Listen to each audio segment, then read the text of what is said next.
სიდეხნის პაუზის შემდეგ ჩვენ საჭიროდ მივიჩნევთ რომ საზოგადოებას გავაცნოთ ამორჩეველთა ლიგის სამოქმედო გეგმების და ჩვენი გადაწყვეტილებების შესახებ. ჩვენი ძალისხმევა რამდენიმე პრიორიტეტზე იქნება მიმართული. პირველი, უპირველეს ყოვლისა, ჩვენ გვინდა დიდი მადლობა გადაუხადოთ ყველა იმ ადამიანს, ვინც გამოეხმაურა ჩვენ ინიციატივას შექმნილი იყო სოლიდარობის ფონდი. ეს ადამიანები არიან მზად, რომ დააფუძნონ ასეთი ფონდი, რომელიც ფინანსურად და სამართლებრივად დაეხმარება ყველა ადამიანს, მის ოჯახს, რომელიც იყო ან შეიძლება მომავალში გახდეს ამ რეჟიმის პოლიტიკური რეპრესიების მსხვერპლი.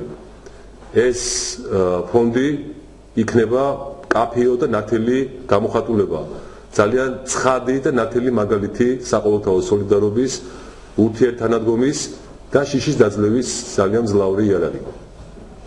მეორე, ჩვენ არ ვენდობით ციების დაზუსტების სახელმწიფო კომისიას, ამიტომ ჩვენ გეგმავთ მოვიზიდოთ რესურსები, რომ ჩავატაროთ და განვახორციელოთ ალტერნატიული კარ-და-კარ აქცია და რეალურად გადავამოწმოთ ციები.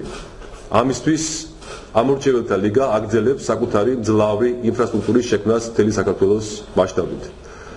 სულ ერთ კვირაში გაიხსნება რაიონული ოფისები თბილისში, ხოლო სამ კვირაში ყველა დიდ სამხარეო ქალაქში. მესამე, ჩვენ გვეგმავთ საარჩევნო დღეს უაღრესად მასშტაბური კომუნიკაციის პროექტის განხორციელებას. ყველა საარჩევნო უბანი ხელმისაწვდომი უნდა იყოს ყველა ამორჩევლისთვის. ეს ნიშნავს, რომ ხალხს უნდა მიეცეს საშუალება, რომ პირდაპირ მიადევნოს თვალი საარჩევნო დღეს, საარჩევნო უბანზე მიმდინარე პროცესებს. ეს პროექტი თავისი მასშტაბურობით და შინაარსით იქნება უპრეცედენტო პროექტი და ნოვაცია ქართულ პოლიტიკურ სინამდვილეში. და ბოლოს, რაც შეეხება ჩვენ ინიციატივას 28 აპრილს მსვლელობასთან დაკავშირებით. გამომდინარე იქიდან, რომ ამორჩეველთა ლიგის მიზანია ხელი შეუწყოს მიმდინარე და დაწყებულ პოზიტიურ პროცესს.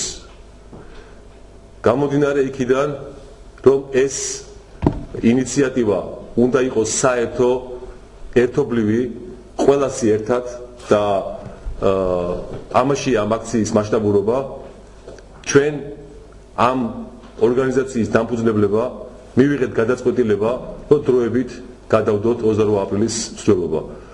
ეს აქცია აუცილებლად ჩატარდება საჭირო დროს და საჭირო ადგილას. ამ აქციას ვერ ავწდებით ასეთია ხელისუფლების ბუნება, თარიღს მოგვიანებით გაგახსოვთ. დიდი მადლობა.